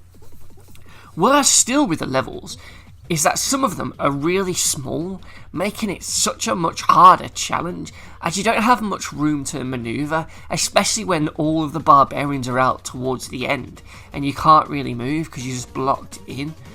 It's just so fucking frustrating. There are also areas within certain levels that make it look like you can move to them because there's squares on the floor. Yet, when you get to it, you realise that no, this square's blocked for some reason, you can't do it. And I can't tell you how many times I've walked into a dead end by mistake and then just died because of it. It's a fucking joke. So yeah, 2 minutes and 30 seconds feels like an absolute lifetime when playing this mode. It's just so frustrating to fail within like between 2 minutes and 2 minutes 30 seconds, to then only have to replay that first 1 minute 30 seconds over and over and over again just to get to the actual end game section. You know, when most of the barbarians are out and this is it now, you're into the final 30 seconds or whatever, you start to feel a bit like that first part of this mode is just filler. It's just killing time while you wait to actually get to the main bit. It's just so frustrating, especially when you're trying it on your own. So you'd probably think, hang on a minute, why don't I try online multiplayer? With 4 players on screen at once, the barbarians are just going to be going for everyone else, so I can just hide in a corner, right? Well, you'd think that would be easier, wouldn't you? Well, no. Online, it's even more fucking bullshit. You see, if you join a game and the host himself has a bad connection, then the whole fucking game will just lag really bad, like such a fucking delay of a few seconds each time you press the fucking button to move. So it just becomes completely unplayable. Fuck me, it's actually definitely harder in multiplayer, because other players moving around the grid can actually block you, and you might find some arseholes online just purposely pin you in a fucking corner, so you both end up fucking dying. It's an absolute fucking joke. Also, another problem I have with online is that if you do get near to another player, for some fucking reason they thought it was a bright idea for you to be able to see their squares on the grid too, so then you see even more button icons around you, making you think that you can move to spaces when you can't, because they're actually the other fucking players. It's just total fucking bullshit. Then, the worst thing online, I would say, is when other players die. I mean, sure, potions will respawn somewhere on the map, so you can revive them. However, they're on fucking timers, and if you don't get to it in time, then the game just kills everyone outright. You just wipe out like it's fucking Destiny 2 online or something. Oh my god, it's just fucking bullshit. What the fuck is that shit? Why the hell did they think that was a good idea? What a fucking joke. And that makes me think, if you even do get it online with people, if you've died and then respawned after a few seconds, and the person who wins it dies dead on 2 minutes 30 seconds, you probably won't get it because you died and you didn't play for the whole 2 minutes 30 seconds. It's an absolute fucking joke. So I go back to single player and I try and grind it out on my own, and eventually I come up with a decent strategy. You see, the trick is to constantly be moving, but not in a random fashion. You want to pick a route, preferably around the edge of a course, and keep going around doing laps and laps, trying your best to just dodge people whenever they come past. That, for me, is the best way to do it. And if you do find yourself surrounded by barbarians, well, the only way of getting out is to just rotate the fucking analog stick really fast and hope that the game just randomly puts you into squares that aren't occupied by barbarians and you somehow escape. And that's it. You rely on twiddling that fucking analog stick really quick to fucking survive. It's an absolute fucking joke. But when you do finally get it, if you can put up with it, if you can avoid smashing your pad, smashing your TV in frustration of this fucking bullshit trophy, then yeah, it feels really good to get. But because of all that fucking bollocks I've just mentioned, I can't recommend this one, and that is why the Final Countdown trophy on Castle Crashers Remastered gets an absolute bullshit rating of... Bullshit. Bullshit. Bullshit. Bullshit! You said it's all bullshit! Whoa, 6? No, that's not gonna do. I forgot to mention this. The trophies in this game are fucking glitched to hell, and they even knew about it, because you get this bullshit screen where it says your trophy did not save successfully if it fails to fucking pop. You can press retry, but it doesn't do fuck all, and if you keep spamming it, eventually it'll just fucking force to continue, and then you'll find you can't even pause a game. For this, if this fucking happened on this fucking Final Countdown trophy, I would lose my fucking shit. For that reason, this gets 100 piles of bullshit, motherfuckers.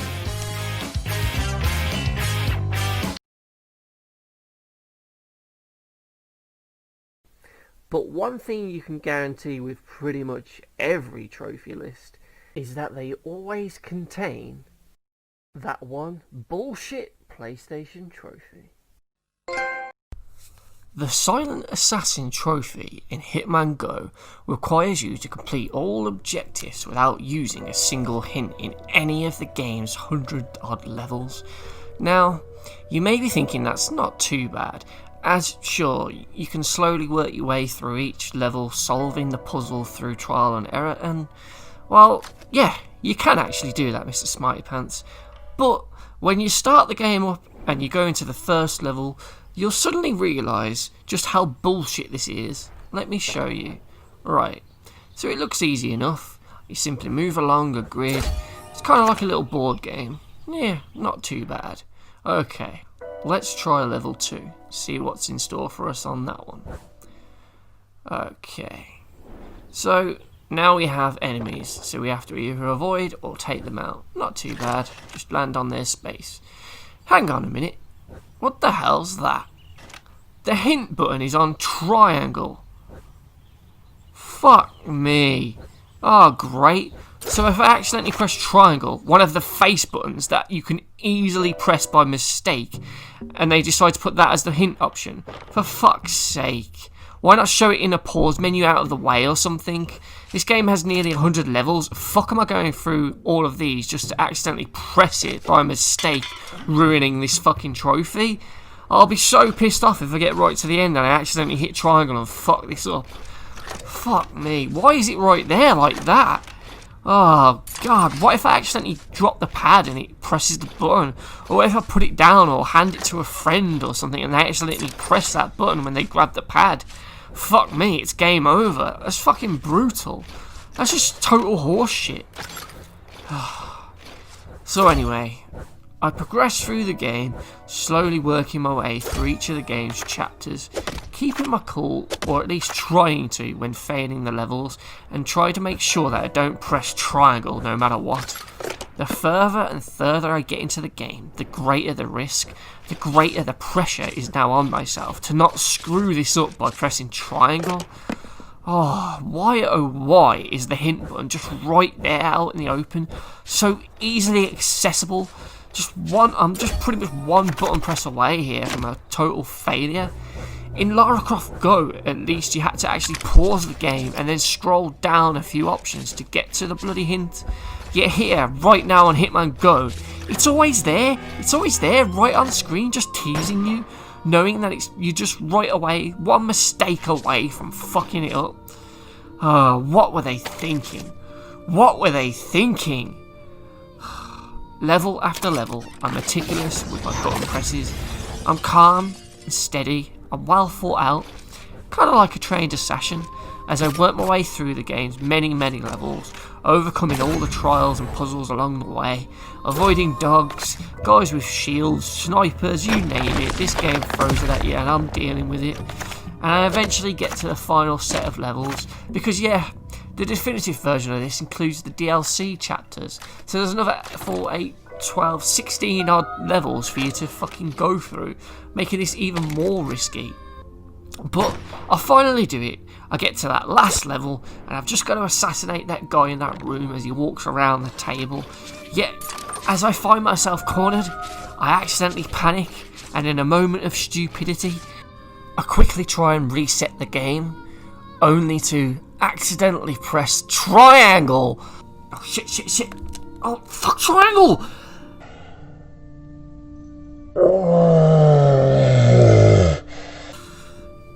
Fuck! I don't believe it! After all that fucking time and I've pressed triangle right at the fucking end, I fucked it. Fuck! Ugh. Wait a minute. Oh shit. It brings up a little pop-up menu. I think I'm gonna be alright. Oh fuck. I think the trophy will still pop. Oh please, come on. Alright, cancel that.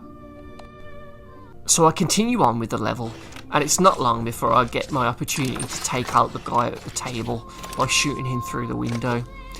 As I do it and the level completes, I'm waiting with bated breath, hoping to hear that sweet trophy unlocked sound.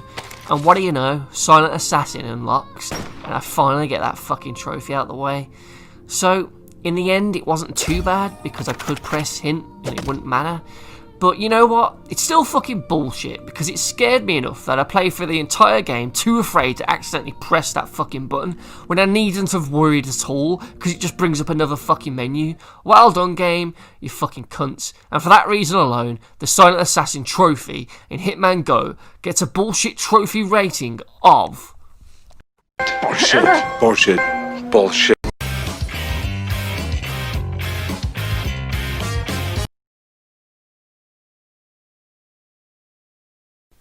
But one thing you can guarantee with pretty much every trophy list is that they always contain that one bullshit PlayStation trophy.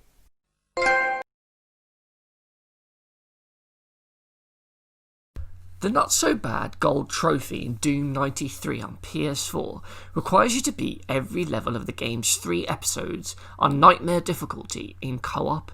Now this is an absolute mammoth task because Nightmare difficulty is batshit fucking crazy and just totally bullshit as a game mode.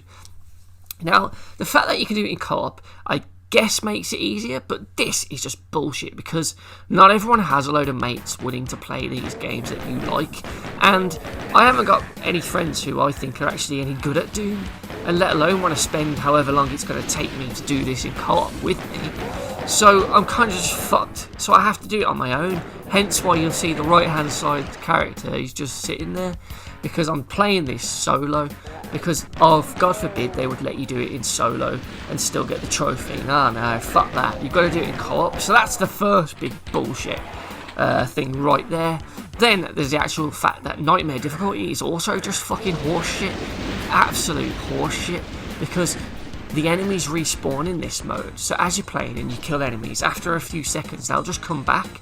So you could completely clear out a room using all your ammo, and then if you take a bit too long going into the next room and you need to backtrack later on, all those enemies are respawned and they'll just be killing you.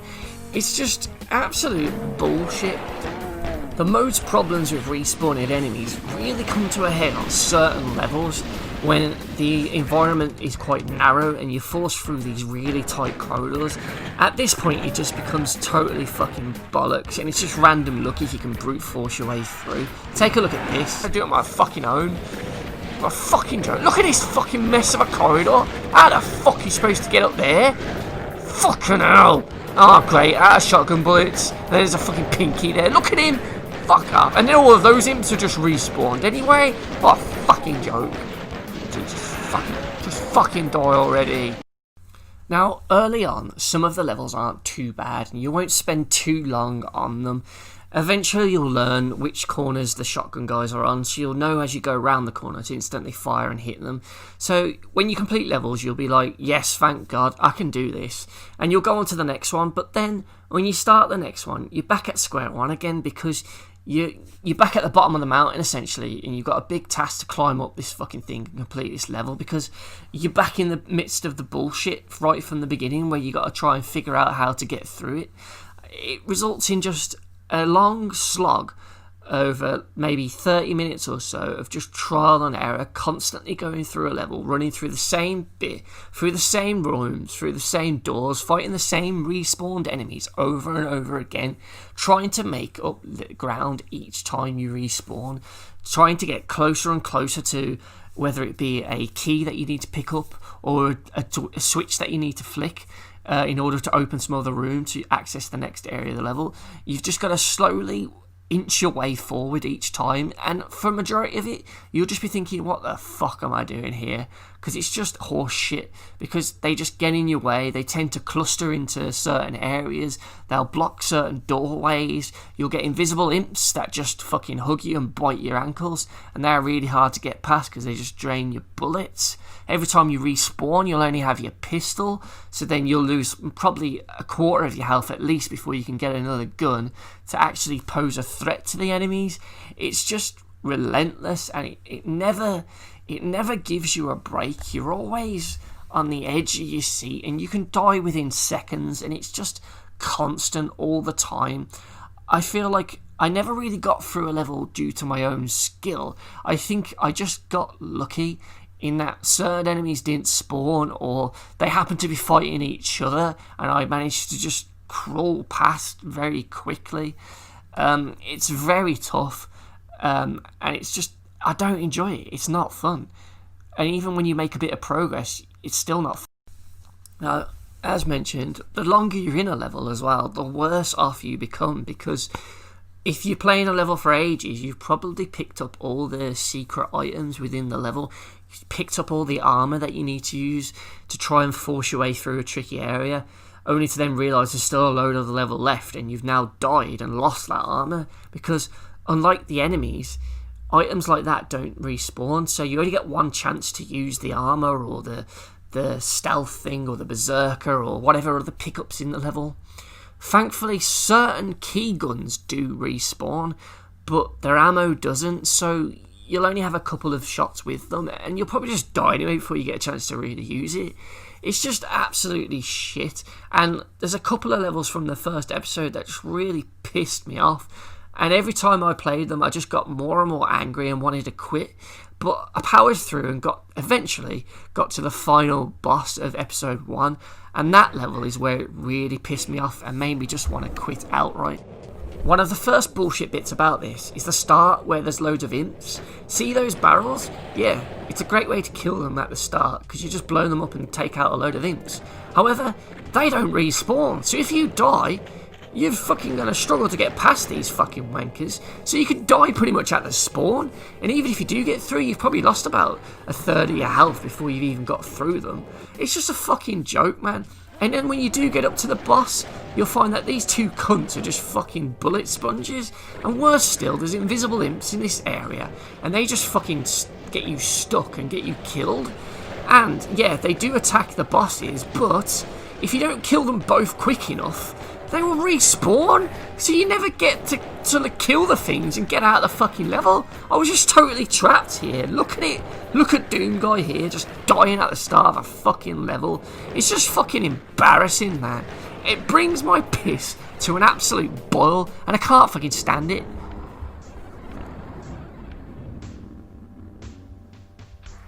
Yeah, you fucking die, Doom Guy. This is just a relentless, repeating fucking bullshit that I just don't have the patience for. I really just can't be asked to try and get this trophy, because it's just not fun. Maybe it's better with co-op, with actual co-op with people, but not everyone has that option available to them, and that's why this trophy is just utter bullshit. If they just wouldn't respawn the bosses, and if items would come back, it might be a bit easier. Or maybe if the timers for the respawns were a bit shorter, it wouldn't be as bollocks for people to get through. And especially in those corridors where it's really tight, but they just spawn loads of enemies there. How are you supposed to do that? It's just not fun, and it's just not worth the blood pressure going up trying to get this done. It's just not fun, and that's why the not so bad trophy gets a bullshit rating of Bullshit. Bullshit. Bullshit. Bullshit! You said so! It's all bullshit! Oh shit! Shit! Shit! Shit! Shit! Shit!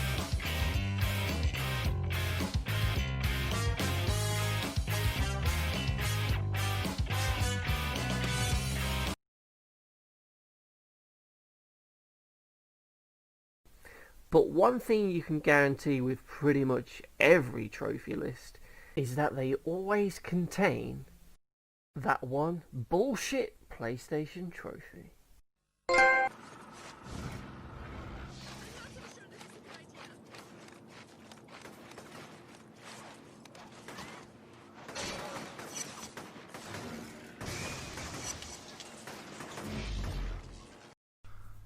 Today I'm going to tell you why the Rockhound trophy, which requires you to find 100% of the blast shards in Infamous 1 on the PS3, is bullshit.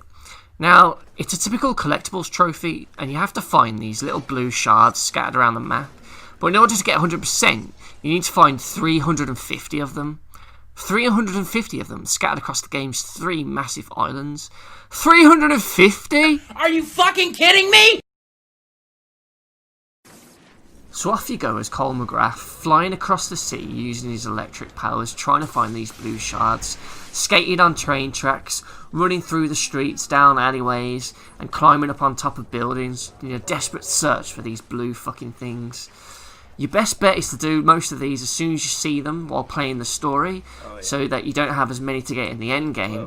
But if you don't pick them up as you go, my god, are you in for a massive search to find these fucking things, because some of them are put in some really bullshit places like this one.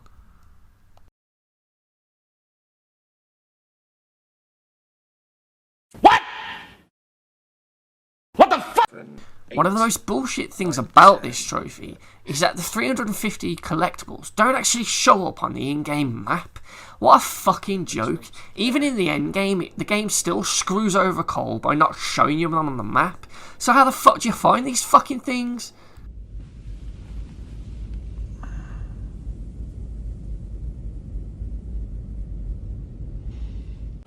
So in order to find them, you need to push in the R3 button to do a sort of sonar search in the immediate area, and this will highlight them on the minimap as a blue circle. That is your only way of seeing them. Fucking hell. So all it devolves into is you running around the city, constantly pushing in the R3 button, trying to see where the fuck they are. You're better off doing it at night, because at least then you can see the glowing blue lights, because doing it at daytime, they just sort of blur into all the other electric bits that you can see through the city. Jesus Christ. To make matters worse, when you're trying to find the shards, you'll find that you're always attacked by some fucking random enemy in the city. Just fuck off, you assholes. I just want to get this fucking shard and be on my fucking way. Just leave me the fuck alone. Ugh. When you do pick up so many shards, the game does reward you with power cores that you can use to upgrade Cole and give him new moves. So there is a sort of incentive to collect them while you're doing the story playthrough. However, it's still fucking annoying as there's just far too many of these shards for this map. 350 is quite frankly just overkill. There does not need to be that many, and this shard collectathon is one of my lasting memories of the original Infamous. It was just such a fucking pain in the ass to try and get them all, especially when you're trying to hunt down the final 50 or so shards. It just dissolves into a mindless sprint through the city, with you constantly spamming the analog stick inwards to do the sonar, in the vain hope that eventually the sonar will ping out a blue circle somewhere that represents the missing shard. If you didn't take note of where you were getting them, or didn't use an online map as a reference, you may well be in for several bullshit hours where you're just pointlessly running around the map trying to search for the final few. You just gotta pray to God that you missed several shards all bunched together and didn't just miss one at a random specific area that you cleared out hours before. Like I said, 350 is just way too many. The game just didn't need that many collectibles. And it does ruin my experience because it was one of the earliest games that I had a platinum on, and my lasting memory of it was just collecting shards, partly due to what a pain in the arse it became to get all of them. It should have been the awesome traversal, the cool powers, and the karma mechanics of either ruining or saving a city that I remembered Infamous before. But instead, no. All I remember from the first Infamous is trying to collect those shitty shards, using printed out maps and gradually ticking them off one by one to find the last few that I missed, which turned the game from some fun entertainment to a boring work-like slog. So this Rockhound trophy gets a bullshit trophy rating of... Bullshit. Bullshit. Bullshit. Bullshit! You said so! It's all bullshit! Bullshit!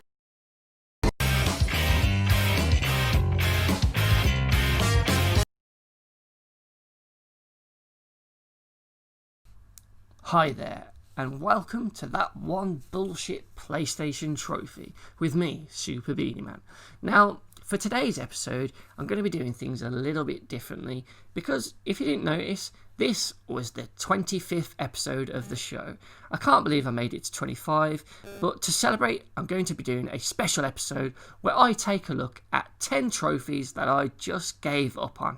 Now, these range from the PS3 to PS4, and they can be any sort of game where a trophy just blocked me from maybe going for the platinum, or just annoyed me enough to make me stop trying to get it, or maybe there was a glitch so they couldn't unlock it, or whatever reason. I'm just going to pick 10 of the best ones that I remember and try to explain why I didn't get them. So hopefully you'll like this special episode, and thank you very much if you've watched any of the previous 24, and I hope you stick around for more That One Bullshit PlayStation trophies. So let's get it on, shall we?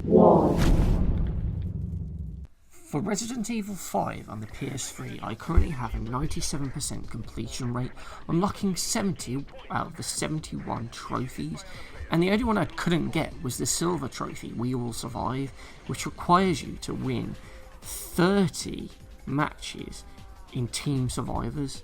Now, the reason I had to give up on this one is because, well, I could barely get anyone to play this mode, because this was a mercenaries option in the game. It wasn't actually single player, so it was a co-op game, and you had to have another player with you to try and take out another team of 2, and 30 games was just way too many. I struggled to get a friend to play it, and we tried to get all of them. Over about a week or two, we tried to play all the modes and try and get all the trophies, and we got really close, but this one, we just struggled to get any players in, and then when we did, we couldn't always win either, so it was just a bit of a struggle. But the main reason was there just wasn't enough people playing this online, and unfortunately, you know, we weren't prepared to queue up for hours and hours and only get like one game in one night's session. So it just wasn't worth it. In the end, we both just walked away and moved on to a different game. Yeah, so that's why I didn't get the We Will Survive trophy, because I just didn't survive. I couldn't survive the boredom of trying to find a match and then actually playing the mode, because I didn't think it was very good anyway. 2. Now, the only trophy I didn't get on Sonic 4 Episode 1 was the Untouchable Gold trophy for completing the Egg Station Zone, the final boss basically, without taking any damage. Now, this boss has multiple stages where you fight Dr. Robotnik in the classic sort of Sonic 1 and Sonic 2 boss fights, and then there's this really bullshit bit at the end where the whole station collapses, you just die instantly. I did try this a couple of times, but it's just so slow. You have to hit Robotnik so many times throughout all the phases, and it was just really annoying to, you know, do all of the classic versions and then get to the final bit with the big robot just to die and then have to start all over again. Plus the fact that the boss music was really annoying as well, and the game itself was just garbage. As much as I wanted to love it and as much as I was in denial at the time, after playing Sonic Mania, I can see clearly that this game was just terrible. It was absolutely terrible, and I just never wanted to go back after trying it the first time to get it, because it's just shit. And it's just such a long boss fight that really kills the momentum, because there's so many first phases, and most of the first bits are really easy to dodge. It's not really a problem. You can kind of kill them pretty much a piece of cake, really. But it's just the fact that takes you several minutes to get to the bit where you probably will fail, and then you have to restart and then do that 2-3 minutes again just to get to where you're actually struggling with it. It was just a tedious slog that I just couldn't be asked to keep trying and eventually get. So that's why I never bothered getting that trophy. 3. Shank on PS3 was an awesome shoot 'em up slash em up side scroller that was really fun to play, and I blitzed through the majority of the game's trophies. Even though it didn't have a platinum, I still ended up with 71%, achieving 11 out of the 12 trophies, and the only one I couldn't get was the I'm Just That Good trophy, which required you to complete the single player campaign on a hard mode. Now, hard mode was absolute bollocks, because if you died, you just spawned right back at the fucking beginning, and the levels were really long, and there was some where you could just die instantly by falling down a hole. And it was just another one where I think I tried it for a bit, realised that it was too hard and too bullshit, really, because it was going to end up making me hate the game if I tried to force my way through it. So I sort of just couldn't be arsed, and the fact that it didn't have a platinum either, it kind of put me off going for it in the first place, because I thought it's not really worth my time and effort if it's only just going to be a simple trophy to unlock. I think if it did have a platinum, I probably would have kept with it and tried to force my way through it bit by bit, but I wanted to leave it enjoying that game and remembering it fondly, whereas if I'd gone for that, I know I probably would have hated it by the end of it. So that's probably the main reason why I never bothered to get that trophy, because I felt it was too bullshit, and I just couldn't be arsed, really. I just couldn't be arsed. Speaking of not wanting to sour a memory of a game by going for a bullshit trophy, here we have Crash Team Racing on PS4. And a trophy that I just never bothered to go for was the Gasmoxian Slug trophy, which required you to beat all of N-Oxide's times in time trial mode. Now, I did have a little go on time trial, beating some of N-Troopy's times, and those were hard enough, to be fair. They were bullshit enough as it was, so there was no way I was going to go in for Oxide's ones, because they were just even more obnoxiously fucking difficult. It was like, Jesus fucking Christ, you had to have a perfect fucking lap on these fucking son of a bitches. Getting all the perfect boosts, going full whack around the track with a boost constantly, otherwise you're just not going to get anywhere near his fucking times. It was absolute bullshit, and I knew if I tried again for every single goddamn fucking track, and trust me, there was a lot of fucking tracks, I'd end up hating the game, and I didn't want that with Crash Team Racing, because I absolutely love that game. And I know I'm not the best at it, but I didn't need to prove anything there, and I thought I would have liked the platinum, but I weren't prepared to go for all that bollocks. So I just never really fully committed to going for it. I kind of knew going in that, yeah, I'm not going to get that platinum, so let's just enjoy the game as it is. And I think there's a few other trophies I didn't get in it, so that wasn't the only one, but that was the main reason why I didn't go for the others. And I didn't go and get the platinum because I just couldn't do the time trials. I probably could do them, but I would have to sit there and practice, and I haven't got the patience for that sort of thing nowadays. I don't get enough time to game now as it is. And making loads of YouTube videos, I have even less time to actually sit there and play games. So it was just something that I didn't really want to commit to, because I just knew it just pissed me off. And when I look back on Crash Team Racing then, I'm thinking, fuck me, those fucking time trials where I went down that track 20 odd times. And another reason why I didn't do it is because it had all of the Crash Nitro Kart tracks on there as well, so you had to do time trial on all of them, and I never had that back in the day. I only had Crash Team Racing, so I only knew the 10 or so tracks from that game, and I just thought that was a bit even more bullshit because I wasn't used to those, so it was even more work to do. And the fact that you had to do a time trial to unlock the chance to do Troopy's times, then beat his one to unlock a chance to do Oxide's times. You couldn't just race one and win it and beat all of them in one go, so that made it even more annoying because you had to do each track at least 3 times to get access to all the time trials, and that was just a load of bullshit, man, and that's why I never bothered with that trophy. Bionic Commando Rearmed. What an awesome 3D, 2D remake of the original NES classic on PS3. It was an awesome game that I really enjoyed, despite how stiff and clunky it was in the movement, but that was because it was a NES remake, and it was staying true to the classic.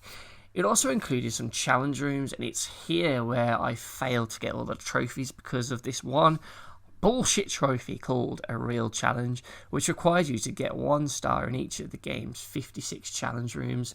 Now these rooms were small, short, sort of puzzly, sort of traversal sections which required you to get from point A to point B to complete the area.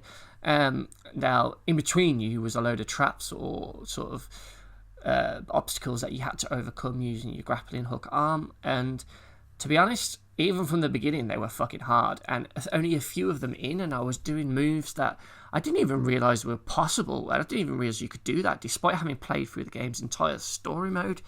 And the main reason I didn't get these trophy was, well, it was too tough for me. I just couldn't do it. I can't remember what challenge room I got to. I might have got about 20 or so in. I think I had a decent stab at it, but I just couldn't do it, and I just kept dying over and over and over and over and over again, and in the end I just gave up. I just said, fuck it, I can't do it. This game beat me. This game was too hard. These challenges were way too hard, way too frustrating, and I didn't get the movement of the commando. I don't think I ever fully grasped moving and what I could do with that grapple hook to be able to get through these. So yeah, that's why I just couldn't do it. I just wasn't good enough. Outlast on PS4 was one of the first early horror games that I really enjoyed back in the early days of the PS4, and I really enjoyed playing this game. I completed it a couple of times and I quite loved it. It was really unique for the time, and it was terrifying running away from those big naked dudes. But there's one trophy that I will never, ever, ever even fucking attempt, and that is the Lunatic Trophy, which requires you to beat the game on Insane, which, for those of you who don't know, it's basically a permadeath mode, so if you die once, that's it, and you can't even save or anything, so you have to do it all in one sitting. Now, in my first playthrough and my subsequent playthroughs of Outlast, I died multiple times. I got killed left, right and centre by these fuckers. And there was one bit at the very end of the game where you're running away from the demon ghost thing, or whatever the fuck it was, and you have to run up or down, I can't quite remember, a set of stairs in the lab, and my god, that thing would just grab me every fucking time.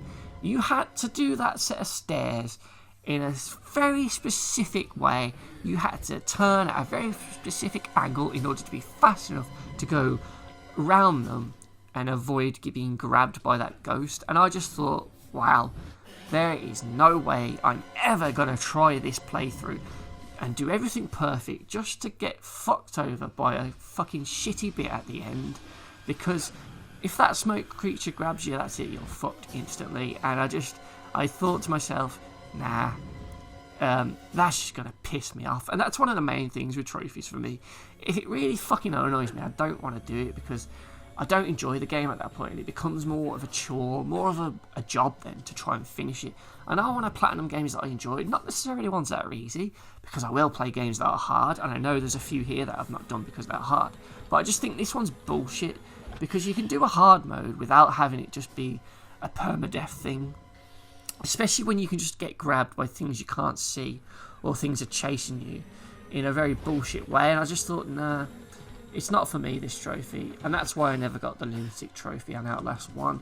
And yeah, I don't regret it. I don't regret not going for that, because I think it was the right choice for me, because it would have just really fucked me up, to be fair. Now, this may be a controversial opinion, but I absolutely did not fucking enjoy Batman Arkham Knight on PS4.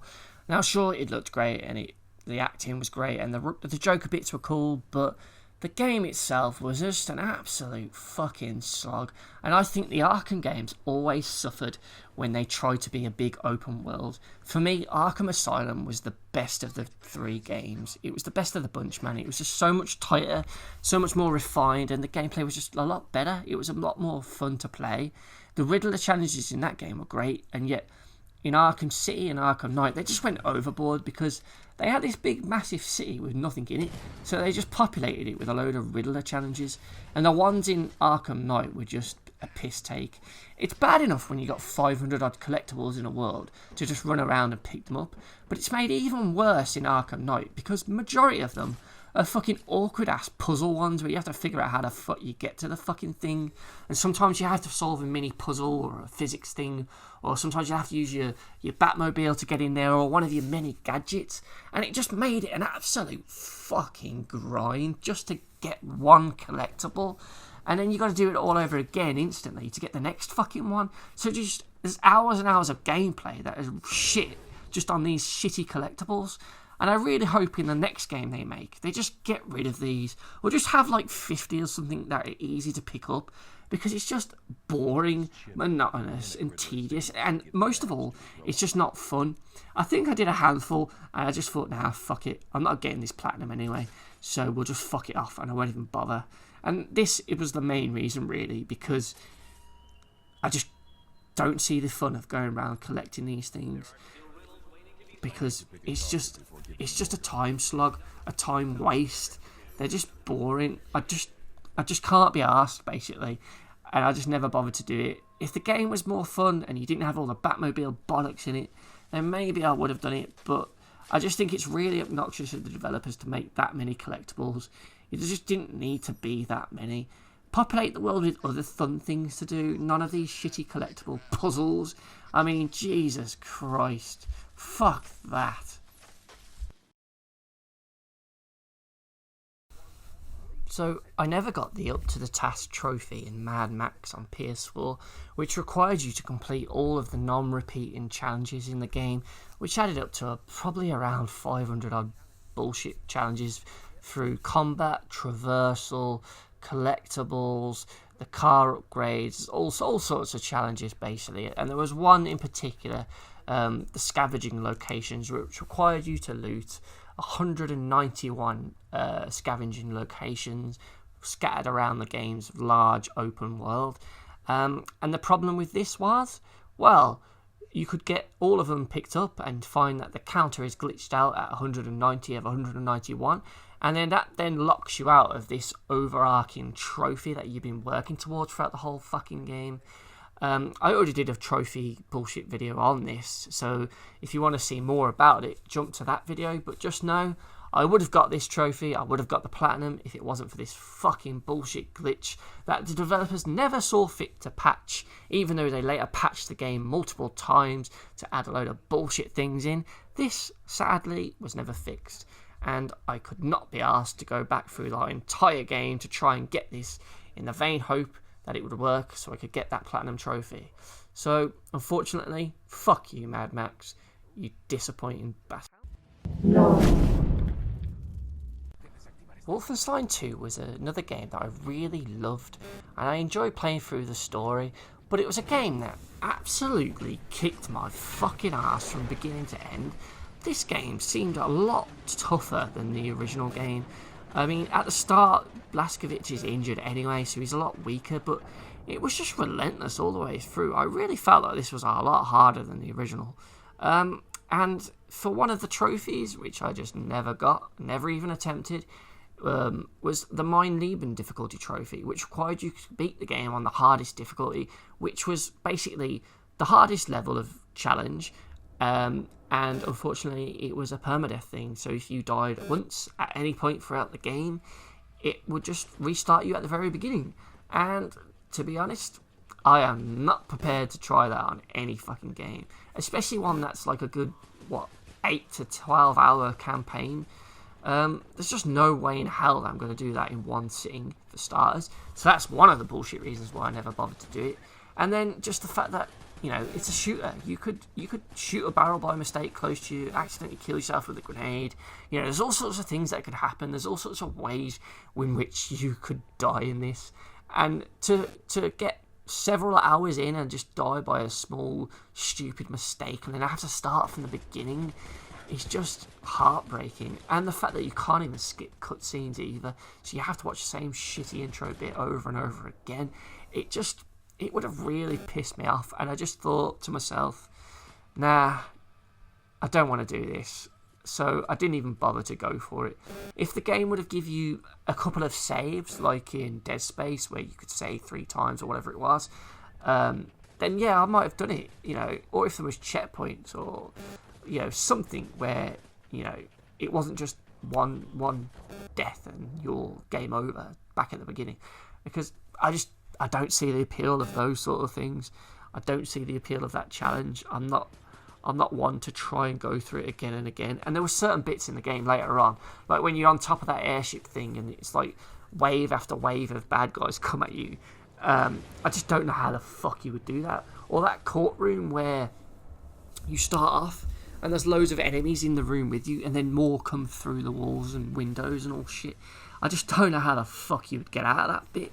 I struggle to do that on normal difficulty, let alone that one, when you've got the added pressure of knowing that if you die, you've got to go back 10 hours that you've just been doing. It's just no way, man. No fucking way. I wouldn't be able to do it. If I'd have died near the end, I probably would have snapped the fucking disc or broken a few pads going for this thing. I know I would have. So I just think it's best if I don't bother with this. And that is why I never bothered with the Mein Leben trophy on Wolfenstein 2. The You Asked For It Again trophy on The Evil Within 2 is the last one that I'm going to be talking about today. And no, Bethesda, we didn't ask for this again. This is not what we wanted. The Kumu mode was bad enough in the original Evil Within. We didn't want another one like that. In fact, this one's even worse because In this one, you only get 7 saves to use throughout the entire game. 7 saves, and worst, you're not able to upgrade Sebastian, so you're just stuck with all the basic weapons and the basic damage that they all can output. And quite frankly, it's a fucking nightmare. I don't even know if there's checkpoints, so if you die, you restart at your last save as well. Whereas in the original one, Akumu mode was a bit different. I don't think you had as many checkpoints, so it was longer patches to go through, but you could save whenever you liked. There wasn't a punishment on how many times you could save. So yeah, you would repeat large chunks of gameplay, but it might only be like half an hour's worth, not multiple hours to get back to where you were. So that was a good challenge. I really enjoyed Akuma mode in the first game, and I was looking forward to doing it in this one, but this version of it, this classic mode version where you can only have 7 saves and you can't upgrade anything, I just thought it was a bit too bollocks, really. And there was a lot of sections where I thought, nah, that's really tough, and you know, where do you save? And there's the open world bit as well, and it was just, I don't know, it just wasn't something where I wanted to play it. And I didn't really enjoy Evil Within 2 as much as the original either, to be fair. So that was a factor of why I didn't bother going for this. But it was more the 7 save thing. I hate when it restricts your saves. And the fact that you couldn't upgrade anything, so you were just the shit version of Sebastian all the way through. And there was stuff towards the end as well where I thought it was quite tough. The final few bosses were just bullshit. And I just knew that I didn't want to do it. I was happy to just play this game once and leave it at that. It wasn't one that I was really, like, after playing it, that I really wanted to get the platinum in. I just thought, yeah, I didn't enjoy it that much, and I didn't really want to suffer through another Akumi mode. But even within one, that was great. That was a great challenge, and I really enjoyed it. But this was just not for me. It's just too bollocks for my liking. So yeah, that's why I didn't bother going for it. I didn't even attempt it, so it wasn't like I couldn't do it. I just didn't want to, and I think there's a key difference there. So yeah, that's that one for me.